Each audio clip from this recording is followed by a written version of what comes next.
Good morning, good afternoon, good evening to each and everyone, especially those at the other side of the world. There is no time and space between us. There is only this present moment, and we are one. So let's read Diary Entry 1096. And a few years later, he deigned to confirm me in this grace. And since that time, I have not experienced the rebellion of the senses against the soul. I have written this down in greater detail elsewhere in my diary. You can compare to paragraph number 40. As often as I recall this inconceivable grace, a fresh flame of love and gratitude to God bursts forth from my heart. And this same love leads me to complete forgetfulness of self. At pagkaraan ng ilang taon, ipinagkaloob niya na kumpirmahin ako sa biyayang ito. At mula noon, hindi ko naranasan ang paghihimagsik ng mga pandama laban sa kaluluwa. Isinulat ko ito ng mas detalyado sa ibang lugar sa aking tala-arawan. Diary entry number 40, pwede niyo pong balikan. Sa tuwing naaalala ko ang hindi maisip na biyayang ito, isang sariwang alab ng pagmamahal at pasasalamat sa Diyos ang sumisibol sa aking puso. At ang parehong pag-ibig na ito ay umaakay sa akin sa ganap na pagkalimot sa sarili. Okay, so this was the virtue of chastity. At kung babalikan niyo yung diary entry number 40, ito yung ipinagkaloob kay Faustina, yung golden cincture, no? Gininto ang tali. Pinagkaloob sa kanya ni Jesus at ito ay hiningi ni Maria kay Jesus. So this was a grace which was interceded by the Blessed Virgin Mary between Jesus and Faustina, of course, in favor of Faustina. No, kasi kahit mga madre sila, secluded, akala natin ay safe sila doon. No, but even cloistered nuns, even monks, no, kahit na secluded, hindi sila libre. They're not free from this sin and temptation.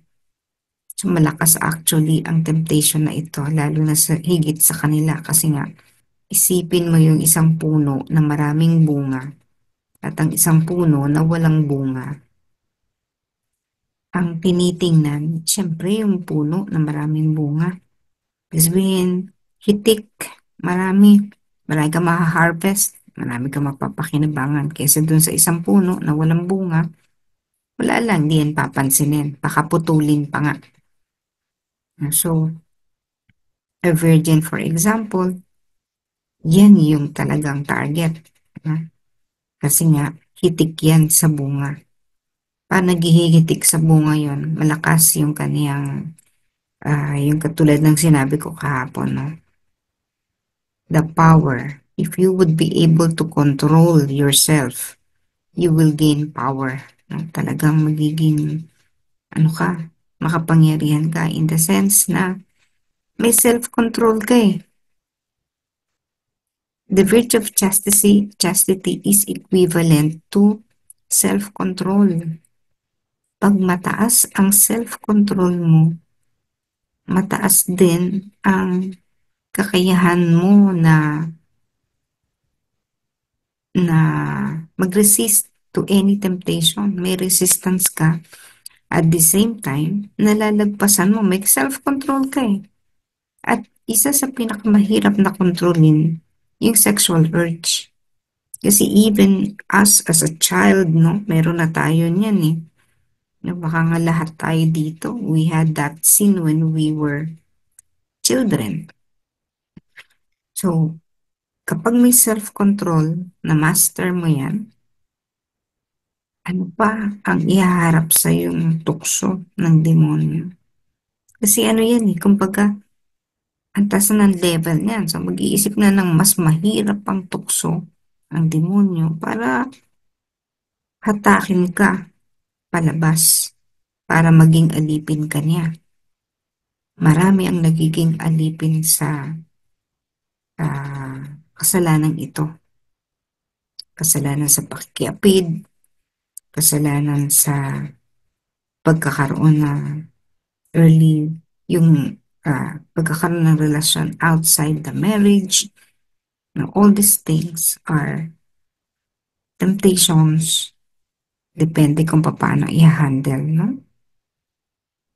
Ngayon, kapag ka ba nag-asawa, mas mataas ang level? Hindi naman. Depende pa rin yan kung paano na kahit may asawa ka, meron kang self-control.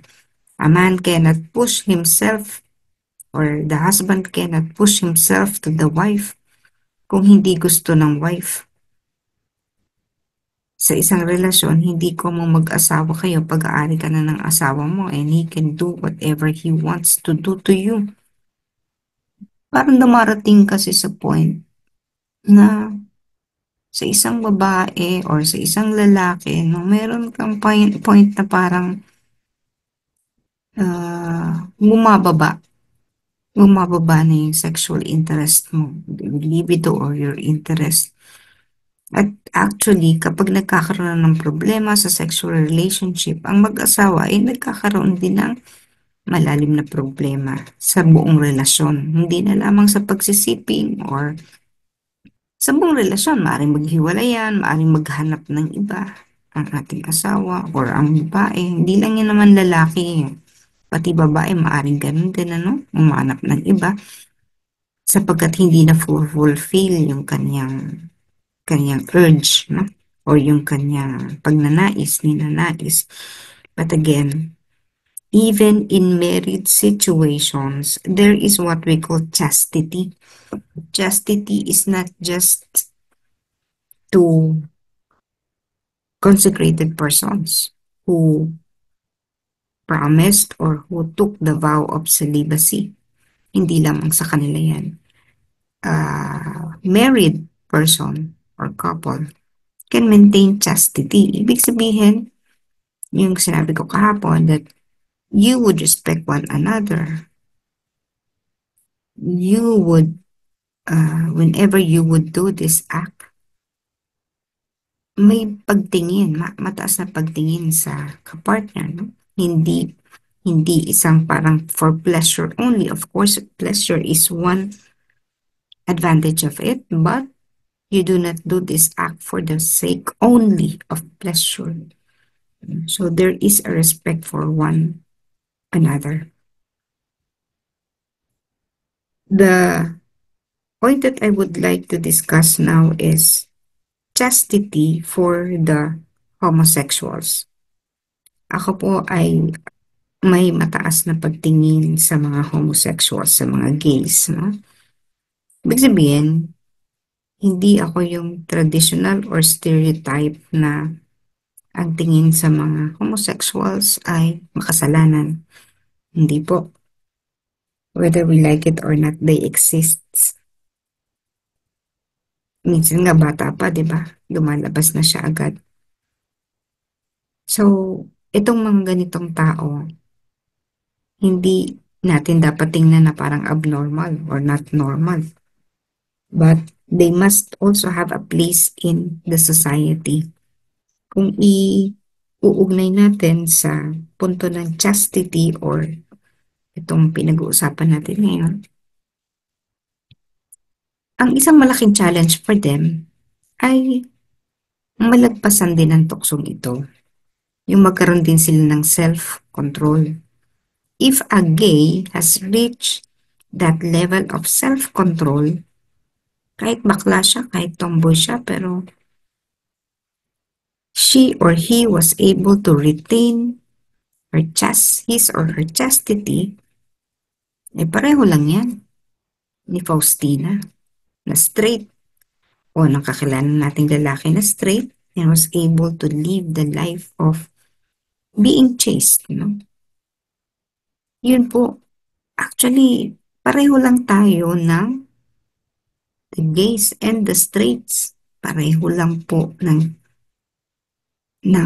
hinaharap na tukso or hinaharap na virtue, challenges to this virtue of chastity. Pareho lang. So why would you hate a gay? Bakit mo sila isusumpa? Pareho lang nga tayo ng inilalatag sa atin na sitwasyon. Pareho-pareho tayo na kailangan nating tahakin ang landas ng kalinisan, chastity, the virtue of chastity, to control oneself from all the urges, the sexual urges, sapagkat meron itong kakaibang o taglay na kapangyarihan na kailangan ang isang tao ay maunawaan. Pero syempre, iilan lamang ang makauunawa dito, to this power. Karamihan, lower nature. Pag sinabing lower nature, yung passion. Lahat ay, karamihan ay isinusuko ang sarili, hindi sa mastery of the self, but to the pleasure of the flesh.